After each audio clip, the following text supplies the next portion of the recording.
Okay, guys. So today we're gonna be, and this week we're gonna be working on the listening section. Last week we did the reading part, and now we're gonna start the listening section. Okay. Reading is very similar to the listening. I would say it's easier than the listening, especially because we practice listening a lot. You know, it's probably the skill that we have mastered the most, listening. So obviously, there's a difference between just watching a movie and doing the TOEFL listening. It's more academic, so maybe you need more vocabulary for it. But in general, it's usually the section where students get the highest scores. Okay? Now let's see.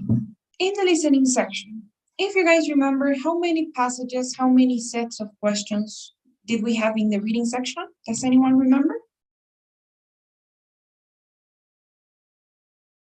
You don't? We had 3 or 4, right? You have those 2 options, 3 or 4. And it depended on where you have your extra questions. The thing is, in the TOEFL test that you take, you will always have some extra questions. Those could go in the reading or in the listening, but it will always be there. Now, we said, if that extra question is in the reading, that means that you will be having 4 questions or 4 passages in the reading. So if it's in the reading, then obviously your listening will be shorter. You won't have that extra in the listening anymore. So if you have 4 passages in the reading, that means that you don't have anything extra in the listening. You will only have 5 tasks or 5 sets of questions in the listening. However, if you don't have the extra passage in the reading, then you will have the extra questions in the listening.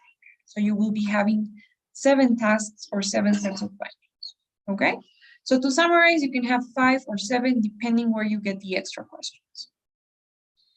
The types of questions you have, the types of audio files you will be listening to in the listening section are conversations, 1, and lectures, right? You guys should be familiarized with this word. What were lectures? Does anyone remember?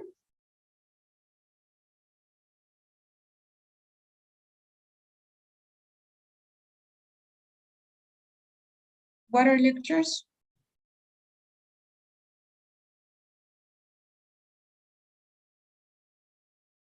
A lecture is a class, right? In this case, you will be hearing university classes.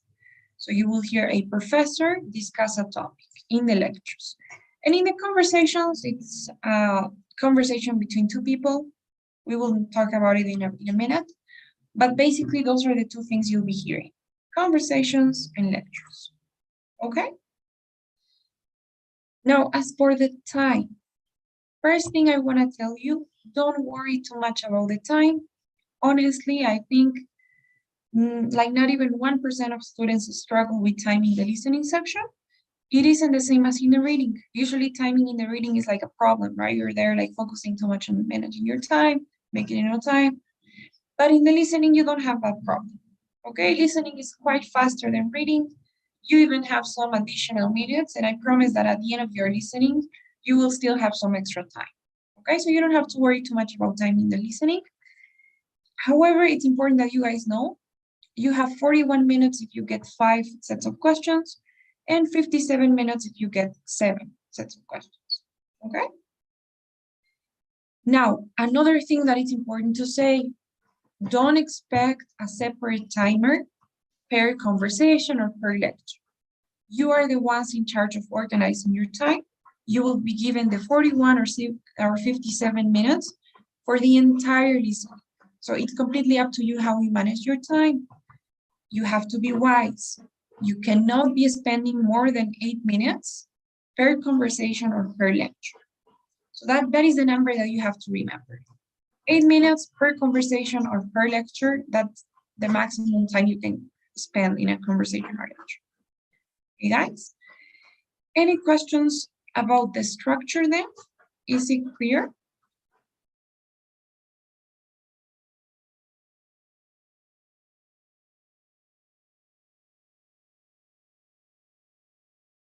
Is it? Okay, guys. Now moving on, today and tomorrow, we're gonna be only focusing and only doing conversations, okay? Today we'll do the theory, tomorrow we'll practice.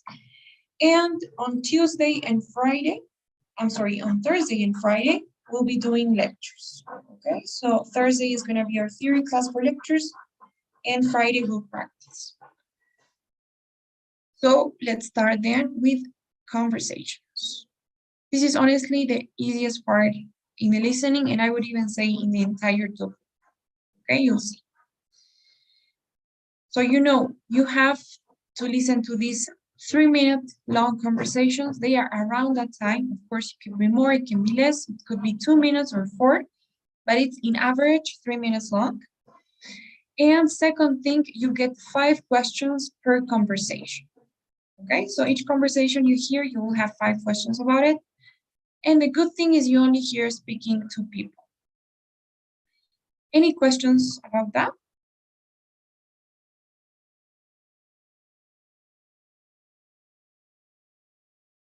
No questions? Okay, guys.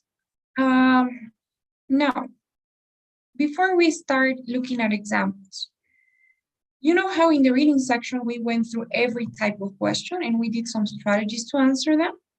Here in the listening, we won't be doing that because it's not really necessary. You will notice when we get to the examples that it'll be okay. However, just so that you have like an overview of what the questions are, these are the types of questions you get, but this is for both conversations and lectures. In the conversations, which is what we're doing today, first thing, the first question that you usually get is the main idea type of question that is going to ask you about what the main idea of the conversation was. Okay? So for that question, you don't really need to have any notes. If you think about it, it's just going to stay there. Then you have attitude questions, which sometimes ask you for like how somebody feels about something. So how does the speaker feel about this? What's the attitude that the speaker has towards this? So they are about feelings, emotions, attitudes. Again, you don't need your notes. Then you have inference questions and function and purpose questions that basically ask you, like, they play against some part from the conversation and they're like, so what does this person mean when they said this, And in that case, you just have to use your logic. You will be hearing that part again. So again, you don't need your notes for either of those questions. It's all about being logical. And finally, the only one that you do need your notes for is detailed questions. This is the one that would be maybe the hardest one because they will ask you about specific details from the conversation, like what time does this happen? What is the name of this book that was mentioned? What is the name of the professor who was mentioned? What is the number of students that were joining this call? So the detailed questions ask you for specific details from the conversation, and that is the only one that will require for you to take notes. Now, why am I saying this? My biggest tip in terms of note-taking for the conversations only would be don't focus too much on taking notes. You don't need to take as many notes. You can even answer the questions without taking notes at all. If you are going to take notes, make sure that you only do so for the details in the conversation. So those are the only things that you should be worried about, that you should be worrying about having in your notes. Everything else, you will know because the vocabulary is simple, the ideas are simple. You will see that it's quite simple to understand the conversation. Maybe the hardest part is to remember the details, and that's why you can take notes. Okay, guys? That's going to be my number one tip here. Any questions so far? Okay. Now, but what happens? How are these conversations going to go? It's really important. These conversations, 100% of the time, are going to be between a student from a certain university. So this is a student that goes to one X university in the US. So it's always like the academic structure of an American university. And this student is going to be speaking or talking to somebody that works in the university. Okay, we're gonna say it's a campus worker, so somebody that works in campus. This person could be anyone. It could be a professor from the university, it could be the librarian, it could be a secretary, it could be the dean, it could be the international department officer, the housing officer, anyone that works in the university, okay? Now, what happens? What will you have in the conversation? The first common type of conversations you have is problem advice, okay? So how is this? Basically, this is the most common one.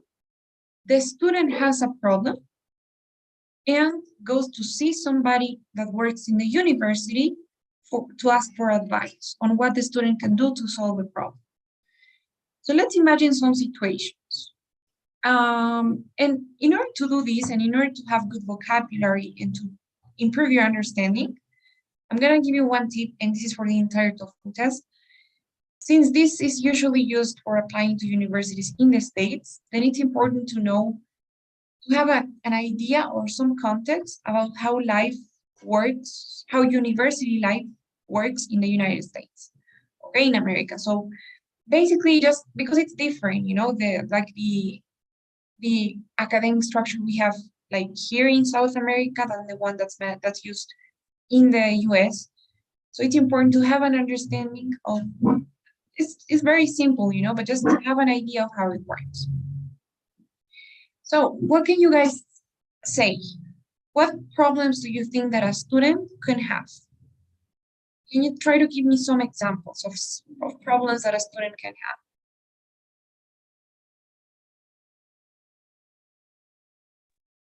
Schedule problems. Okay, schedule problems. Like, do you mean with a class, with a club? Yeah, I mean, when two classes are set at the same time. Exactly. Yes, that's a really good problem. So maybe the student has this problem. Maybe their classes are overlapping. So in that case, who do you think the student is gonna go talk to solve this problem or to ask for help? Who in the university?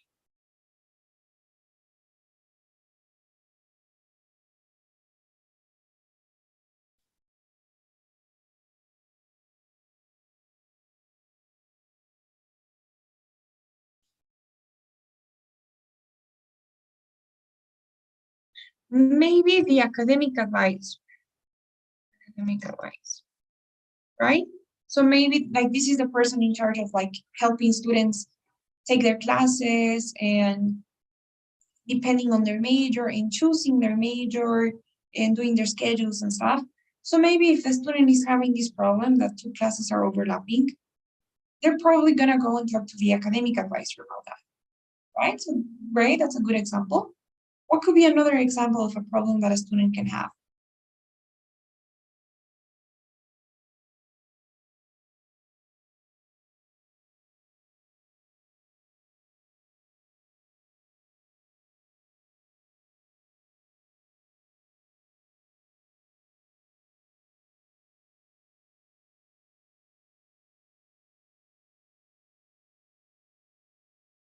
What could it be?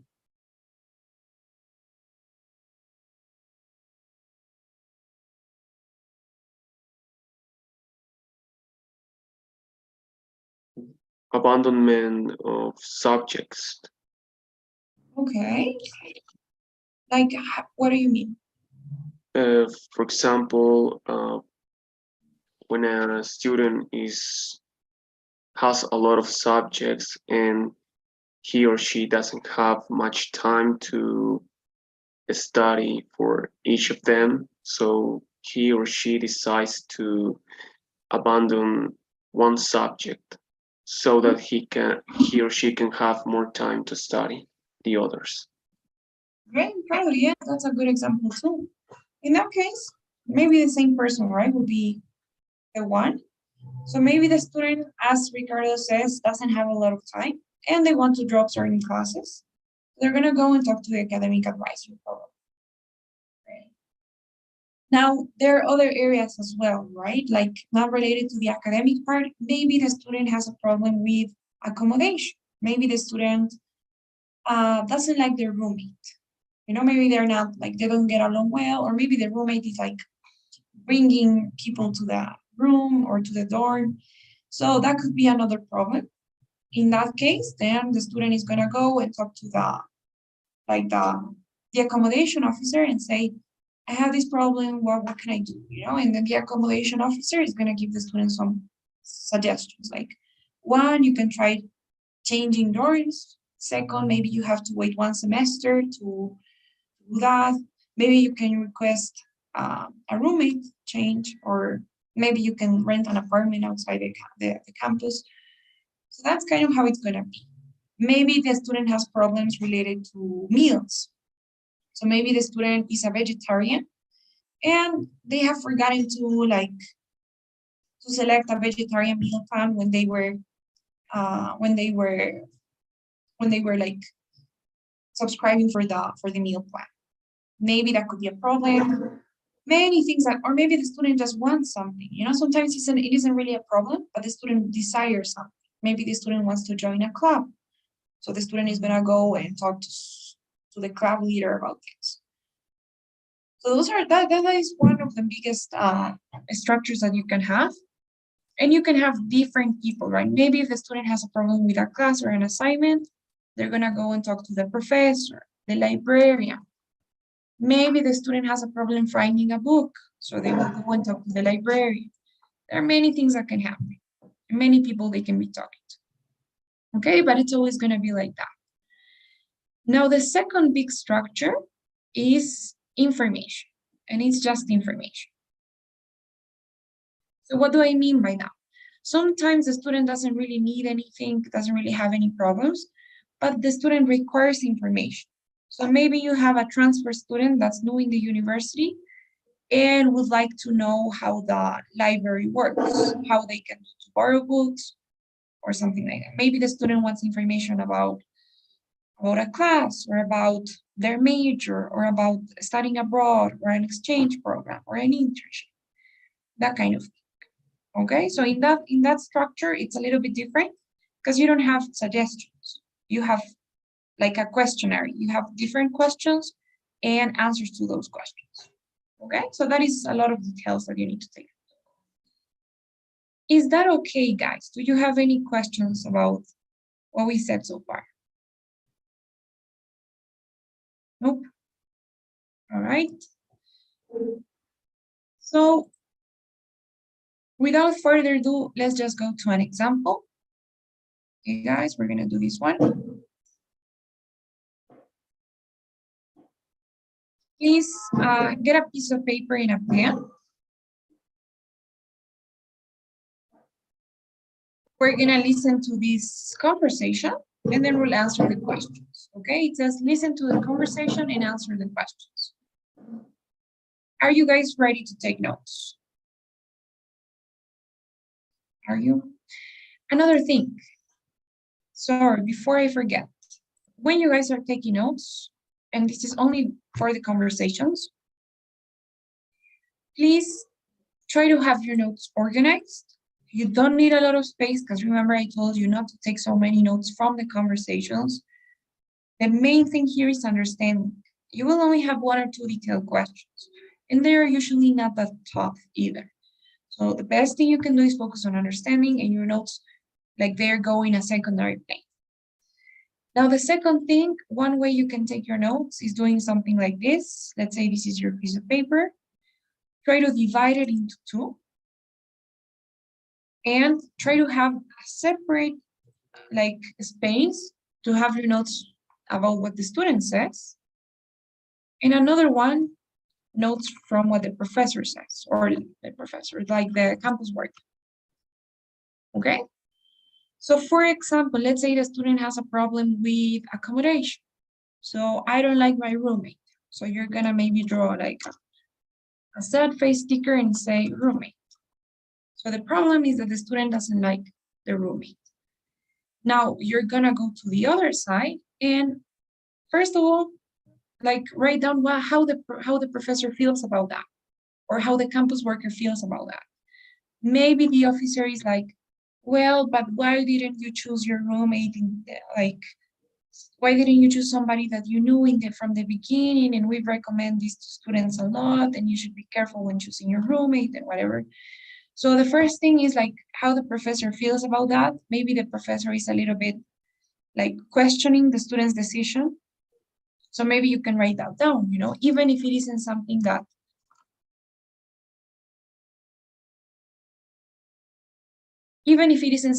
they are explicitly saying, write it down, because they are going to ask you sometimes about feelings and emotions and how the professor or the campus worker feels, right? So it's important to write those things down and write down the suggestions, right? Maybe the first suggestion is, well, you can change dorms, but you have to wait 1 semester.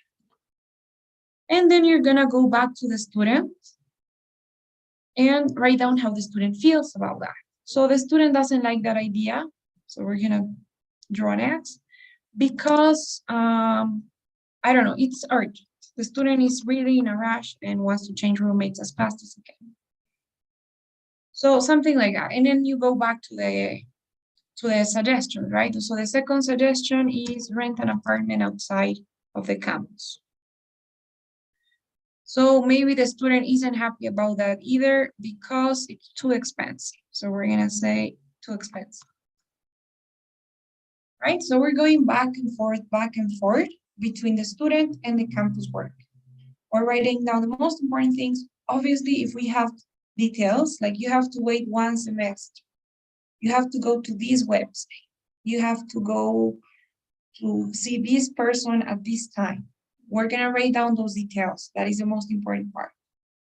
But if you guys plan on taking notes, then try to have them like this, okay? Organized on the left and on the right, and you'll have your notes for the different speakers you have. Is this okay? Do you have any questions about this? Yes, no? Okay, guys. So yeah, now we can move forward. I'm gonna play the conversation. Please take notes. And let's go. Everything all right, Carla? Yes, I just wanted to talk to you about the assignment that's due on Monday. I can't give you an extension if that's what you want. No, it's not that. I wanted to ask you about the word limit. At the moment, I'm way over it, but I found so many useful sources that I don't really want to cut anything out. Well, it's meant as a guide rather than a hard and fast rule. It's not as if I'll stop marking as soon as I reach the word limit. But I don't really want you to go way over it either. 2,800 is the absolute maximum, I'd say. Wow, that's still going to be hard. Well, you can use this opportunity to try to make your writing more succinct. It's good exercise in writing technique. Think about which of the writer's points you really want to draw attention to and discard any information that isn't really relevant to your premise. Okay, I'll try that. Remember, you can always refer to 2 or more sources in the same paragraph, in the same sentence even. What do you mean? If one of your citations seems to complement what the other says, you can refer to them at the same time. You can do that when they contradict each other, too. It's a perfectly acceptable way of constructing a paragraph. I get you. Well, I'd better go. I've got a lot to do before Monday. Hang on, Carla. While you're here, I wanted to mention something to you. What's that? Have you heard about the Harvey Graduate Business Program? No. It's a special scheme funded by the Harvey Group, the financial place in town. Yeah, I know it. Well, they have a special program that they run especially for graduates. It's very exclusive. They only take on 3 people a year. Each of the major colleges in the state is invited to put forward a maximum of 5 students a year for consideration. And we only pick out the very best students, the ones with really high grades. I wondered if you'd be interested in trying out for it. After all, you've been doing well in all your modules. Wow, it sounds like an honor to be considered. I guess all those late nights working on assignments were worth it. What does the program give you? Well, you get work and training at the Harvard Group for a year, and then they will fund your master's course a year down the line. I'm right that you're interested in doing a master's course, aren't I? Yes, I was considering doing something management-based. Well, I think they discussed with you what master's course would be best for you and them, depending on the department you're working on. So you may be obliged to do the course that they want you to do, but it's bound to be useful. Then they employ you for another year. And after that, you can choose to stay with the company or move on somewhere else. Harvey's a prestigious company. I couldn't see myself moving on fast if I managed to get my foot in the door. Indeed. Well, is it something that might appeal to you? Maybe. I was hoping to go abroad for a while, though. What do I have to do to apply? Do I need a resume? I was working on mine just the other night. Well, there's a rather lengthy application form to fill out, so I don't think a resume is needed. Then, if you get through the first stage, you'll have to do a presentation. If they like you, they'll invite you back for an interview. It's pretty tough, as you can imagine, but I wouldn't suggest it to you if I didn't think you could do it. I mean, you've done some great presentations in class, and you've had the experience of setting up your own business, too. No. I haven't done that. Haven't you? I thought you did something selling perfumes. That's Miranda. Oh, is it? Well, sorry about that. My mistake. But you've still had experience working in a business, haven't you? Yeah, I've worked in my dad's office in the vacations. Well, that's very valuable, and I'm sure you learned a lot from that. Well, if you're interested in the program, come to my office later on, and I'll give you the details. After 4 is best for me. Thanks. Everything all right, Carla? Okay, guys. That was the conversation. So, what do you guys think? Was it easy to understand, easy to follow? The vocabulary was good? Is it okay, too complex? Kind of so. Okay, guys. Before we get into the questions, what was it about?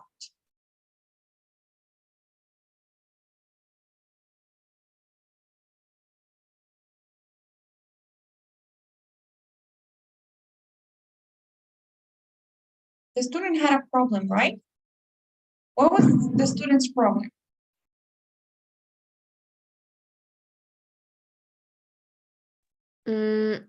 Maybe the word limit in her assignment. Exactly. She couldn't meet the word limit. She was going a little bit over it. That was her problem, and she wanted to see what she could do, and the professor gave some suggestions, right? You probably know what those suggestions are. And they talk about it for a while, and then they change the subject, right? And they start talking about something else. So what do they start talking later? What do they say later?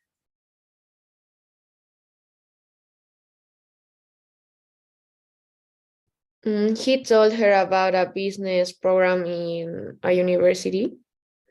Exactly. Yes.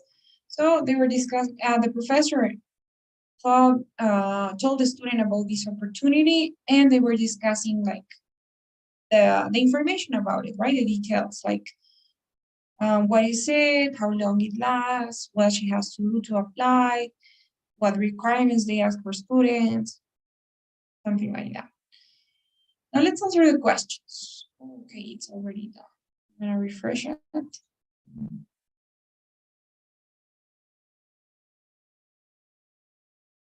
Let's answer the questions. Another thing, you will only be able to see the questions one by one. Okay, so you don't get them all at once, and you cannot answer at the same time as you're listening. You'll get them one by one, and you have to click next to move on to the next page. And yes, you cannot answer at the same time as you're listening. You were wondering. So question number 1, it says, maybe Ricardo, could you please read the question? Carla wants to talk to the professor because. Okay, guys, so we have these 4 options, 1, 2, 3, and 4. What do you guys think? Which one is the correct?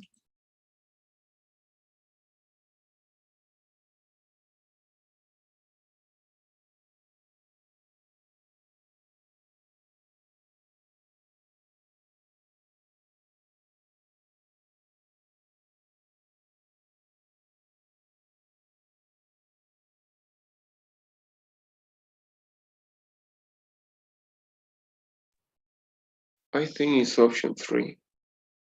Okay. Valentina agrees. What about Chris? Mateo, you too? Yeah, I think it's option 3. All right, Henry?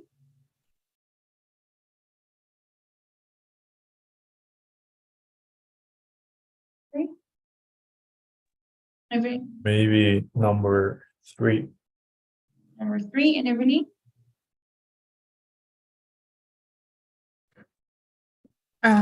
Maybe number 3. So we all agree it's 3, right? And yes, this is what Valentina was saying, right? She's worried that her assignment is too long. It has to do with the word limit. She's going over it. So the tips that I can give you for this first type of question, the main idea one. So first of all, make sure that you read the question.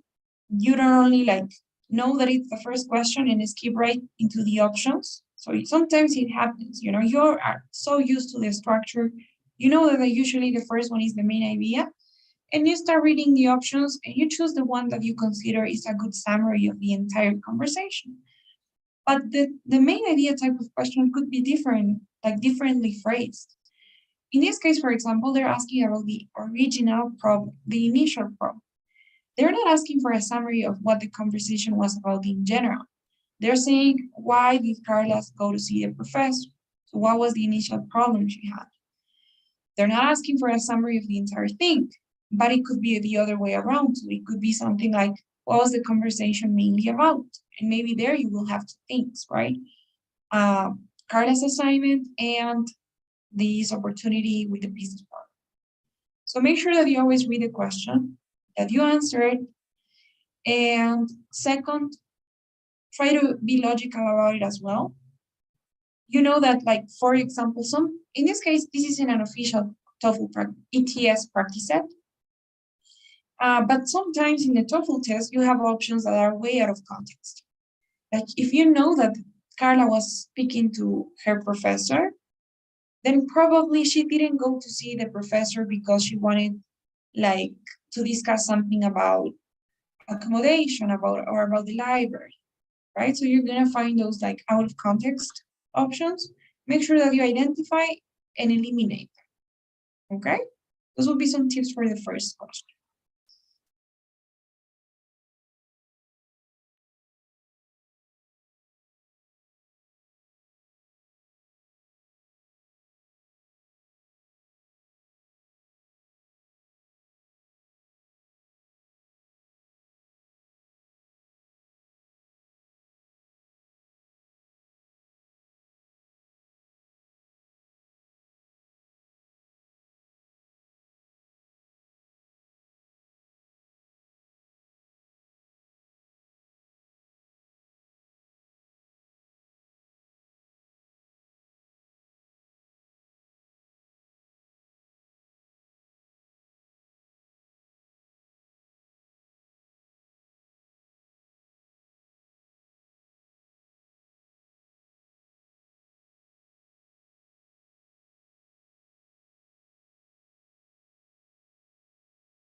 Hello, guys.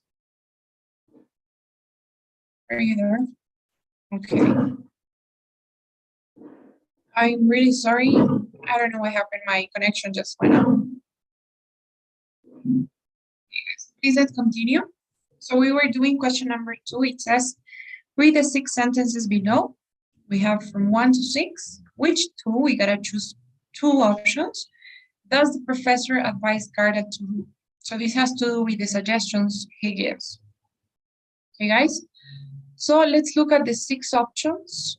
And we need to choose 2. We have 1 and 3, 2 and 4, 5 and 6, 3 and 4, or 1 and 6. What do you guys think?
I think it's 2 and 4.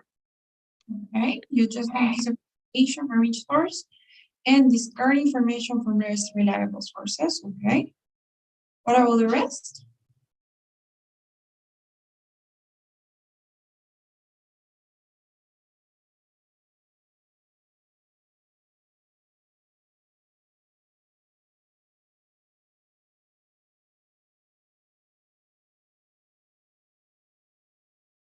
What do you guys think?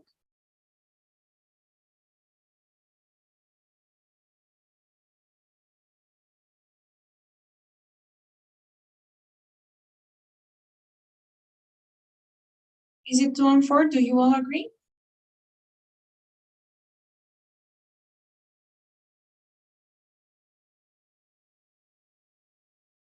Valentina? I'm between 1 and 3 and also 2 and 4, but I'm not sure which one is. Okay, so you have 4 options in that case. What about you, Mateo? I think it's 1 and 3. Right, Henry?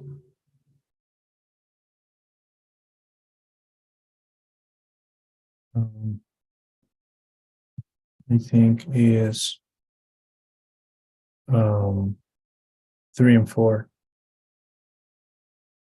Right, and Evelyn?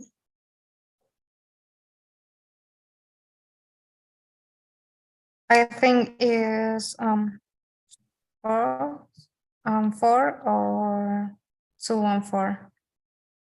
3 and 4 or 2 and 4, right? Okay, guys. So first of all, remember in listening, I told you that you usually you won't have problems with time.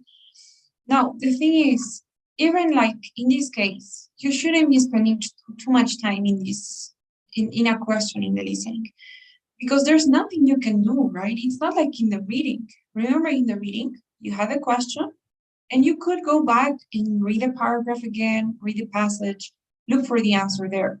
So you had that material to work with. You had the passage there. But in this case, you cannot play the audio game. So the only thing you can do is just answer based on your notes and your memory, right? And if you have nothing, if you really don't know, then take the best guess you can. Do something that makes sense, that you feel is correct, something that feels right. Because our memory sometimes works like that, especially in the listening. So we listen to something, even if we are not conscious that we know the answer, maybe subconsciously something will tell you what could be the answer. So don't spend too much time in these questions. You just need to look at your notes, see if you have something related to this, see what you have. Try to think about it if you remember or not, and that's it. It's gonna take you 1 minute. It shouldn't take you more than that. So let's go for 1 and 3. It was 1 and 3. So make your writing more concise. The professor says you should try make your writing more succinct, which is a synonym of the word concise.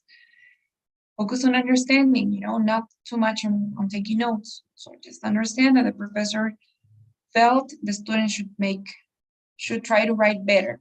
In other words, right? Be not so redundant. Writing in fewer words, the same thing, but in fewer words, which makes sense, right? And number 3, focus on comparing and contrasting information. And this was useful because she wouldn't have to use too many references in one paragraph, right? So she could just use one reference and compare and contrast the info from that. So this is a detailed question. It should be on your notes, details. We have question 3. It says the Harvard Graduate Business Program provides young people with. We have these 4 options. What do you guys think?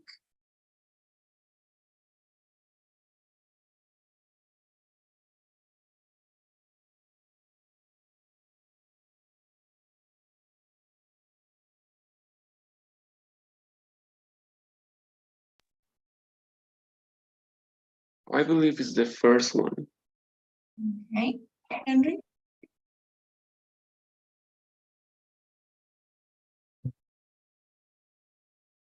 The option 2. Overseas work experience, Evelyn?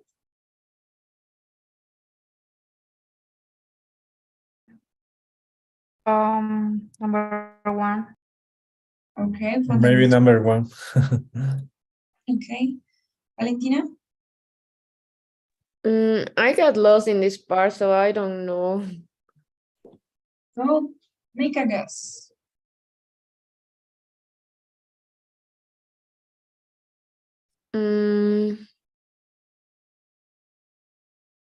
Maybe the first one. Okay. Why did you get lost? Was it because it was a bit difficult to understand the vocabulary, or was it simply because it happens sometimes that we get distracted, right? We listen to the first 2 minutes, and we're totally focused and we're taking good notes. And then it gets to the 3rd minute and you're already starting to get lost. And then by the 4th minute, you're not even paying attention. So why did you get lost? What do you mean by that? In this part, the professor was speaking faster and I didn't understand. Okay. So if that is your problem, one tip I can give you for that, practice listening. So go to YouTube, look for lectures like this, or in this case, conversations, but lectures will be useful too for the next part. And try to, you know that in YouTube, you have the option of playing it in different speeds. So try to be working with that. So start by working it in a normal speed. And if it's too fast for you, then maybe you can go back 1. And from time to time, you're gonna be getting used to the idea of listening to that speed, and then you go basically leveling it up, so that could be a good tip for that. Okay, guys, so let's go for 1. I think that was the most voted, but it's not a funded master's course. They do offer a master's course, but I'm not sure if it's of their choice. Who's there? This isn't so understandable, right? Because the students cannot choose the course. The group is gonna be choosing the masters for the students, right? That is something the professor says. If we show the script, it says, they discuss with you what master's course would be best for you, and then depending on the department you're working in, right? So you may be obliged to do the course they want you to do. So they basically choose for you. They don't give you the option to choose. Overseas work experience, I don't think it's overseas. It's in the same country, if I'm not wrong. So it was a total of 2 years employment, because at the end of the day, with or without the master's course, you're gonna be working there for 2 years. They employ you for 1 year, and then I think the other one is optional, but you have the option to be employed there for 2 years. Okay, so again, this is detailed questions. So details should be on your notes. What about this? Let's listen to this question. It says, listen to Carla. Carla says, Harvey is a prestigious company. I couldn't see myself moving on fast if I managed to get my foot in the door. What does Carla mean by this? I couldn't see myself moving on fast if I managed to get my foot in the door. So please look at the options. This is a function or purpose type of question.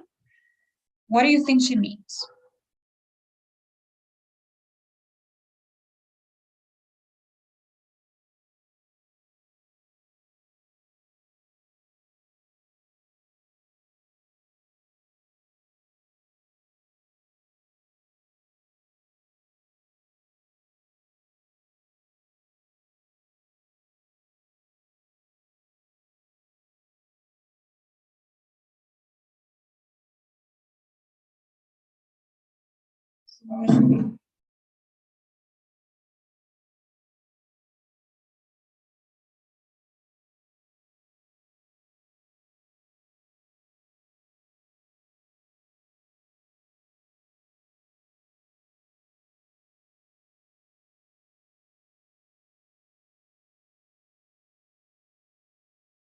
Ricardo, what do you think?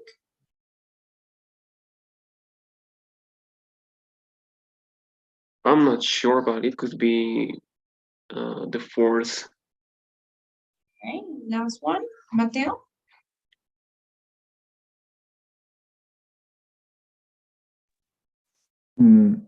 Option 3. Option 3, Evelyn.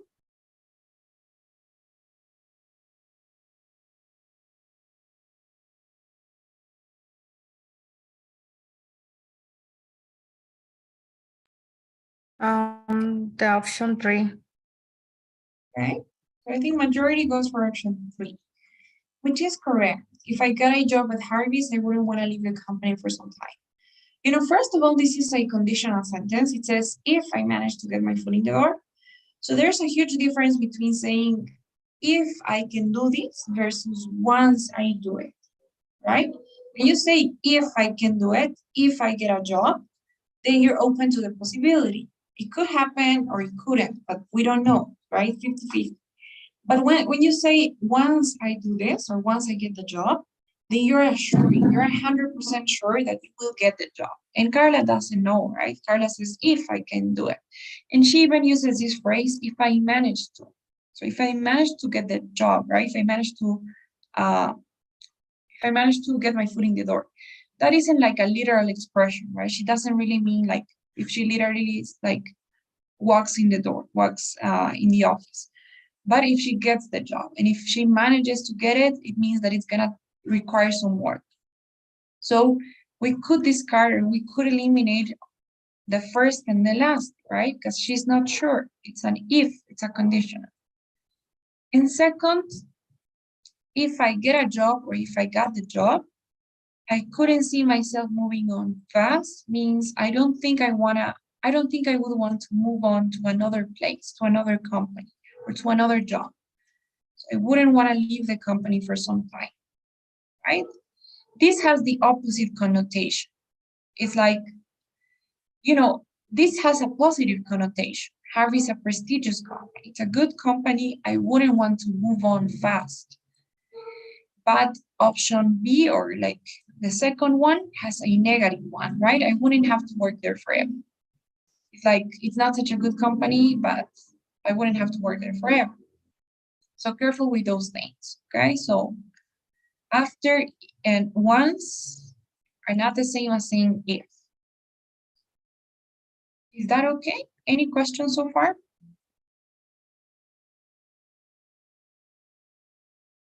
And finally, we have the last one. Which one of these does Carla not need to do?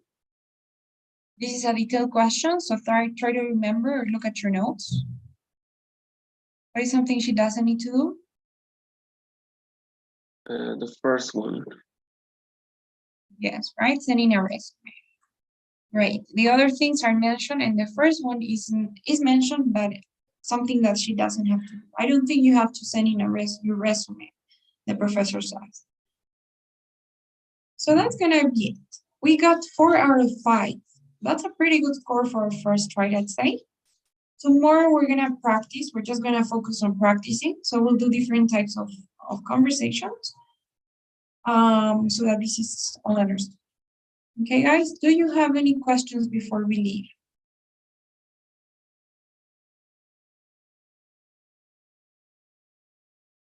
Is it all okay?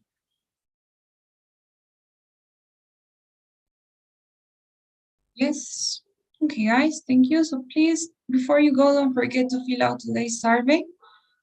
And I'll see you tomorrow in our practice class.